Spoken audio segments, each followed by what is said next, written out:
Welcome back, dear students, to another session on criticism. I'll be introducing you to the concept of romantic criticism. Here, I present before you the 11th, 12th, and 13th sessions of Module 1 for students of BA 5th SEM, Paper 1, Criticism, prescribed for Karnataka University, Dharwad. I'm Dr. Vichalakshmi Nayak, Assistant Professor, GFGC and PG Center, Dharwad. So if we consider the characteristics of Romanticism, the first one would be a subtle sense of mystery. And it is found on analysis that it is a complex emotion compounded of awe in the presence of the unknown, wonder in the presence of the known, and an exquisite response to manifestations of beauty. And we see this in the awakened sensibilities that led to the study of the past, to the medievalism. Now, the next characteristic would be an exuberant intellectual curiosity. Given an increased sense of awe, wonder, and beauty, we see an enthusiasm for the Middle Ages, sometimes called the Gothic Revival. Next characteristic noted in Romanticism is an instinct for the elemental simplicities of life. This may be traced both in poetry and prose of the time. Rousseau is the pioneer here. He was the one who eloquently emphasized the dignity of man as man and dwelt upon the transcendent power of human love. Now, if we look at romantic criticism, we realize that it ignores rules, whether it was of Aristotle or Horace or of the French. And it emphasizes that works of literature are to be judged on the basis of the impression they produce and not with the reference to any rules. So it is impressionistic and individualistic, and freedom of inquiry is its keynote. It is concerned with the fundamentals such as nature of poetry and its functions, and not merely with the problems of style, diction, or literary genre. It is concerned mainly with the theory of poetry and the process of poetic creation. Emphasis is laid on imagination and emotion, and not on reason and good sense. Now, new definitions of poetry are also attempted, and inspiration and intuition rather than adherence to rules are regarded as the true basis of creation. No earlier English critic except Sidney had examined such fundamental questions. Pleasure rather than instruction becomes the end of function of poetry.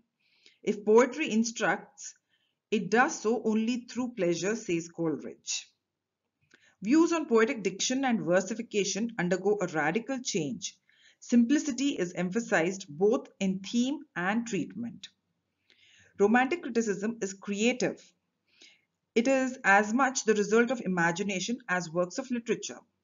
Critics express their views after entertaining imaginatively into the thoughts and feelings of the writers whose work they must examine. The influence of Wordsworth and Coleridge was far-reaching, and the preface to the lyrical ballads is an unofficial manifesto of the Romantic movement. By his emphasis on emotion and imagination, Wordsworth gave back to English poetry the stuff which properly belongs to it.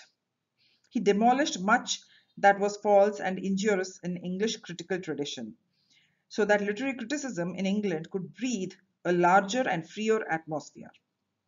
So we see that the object of literature is delight and its soul is imagination. Its body is the style. So and in conclusion, we can say that whatever Wordsworth and Coleridge gave in the form of um, theory, critical theory, is seminal in romantic criticism. So we see that the influence of Wordsworth and Coleridge was far-reaching.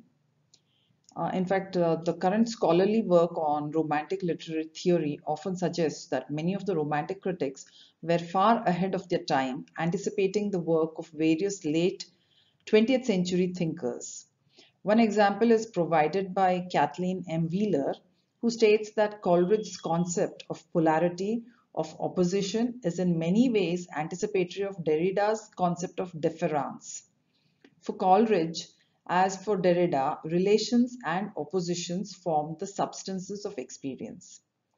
Wheeler also suggests that the work of several German romanticists whose writings were well known to Coleridge is also directly related to Derridian deconstruction. Along similar lines, Welleck asserts that the work of German romanticists anticipates the theories of Sigmund Freud.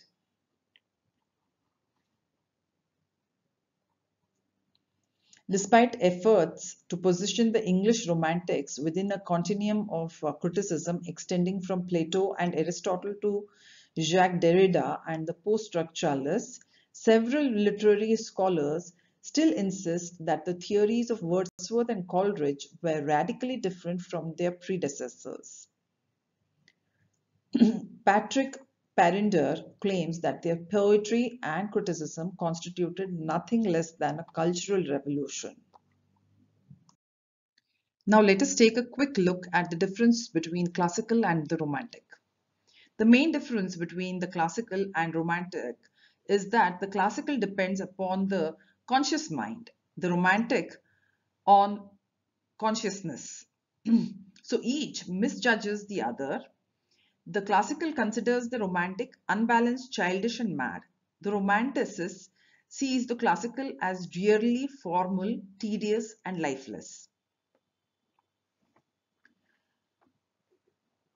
The notion that classicism means order, clarity of style and construction, and romanticism means inspiration and fiery creativity concerned with expression rather than with the final shape that it will have, is groundless. On the other hand, in the Gothic and Romantic world, the real and the supernatural or eternal was intimately blended as the trees and branches of a huge forest. The world of Romanticism was not a closed world perfectly secure under the comforting protection of reason. It was a world open to uncertainties, doubts, and to the intervention of the supernatural through grace for those who had faith or through imagination for the artist. In fact, Keats says, I am certain of nothing but the holiness of the heart's affectation and the truth of imagination. Now, this expresses at its best the general attitude of the great romantic who carefully differentiated between knowledge and experience. They neither tied themselves to the senses nor to pure mind. They did not despise or disregard reason, since they were anything but indifferent to science. Now, according to Pater, the essential element of classicism is the quality of order in beauty, whereas that of romanticism, it is addition of strangeness to beauty.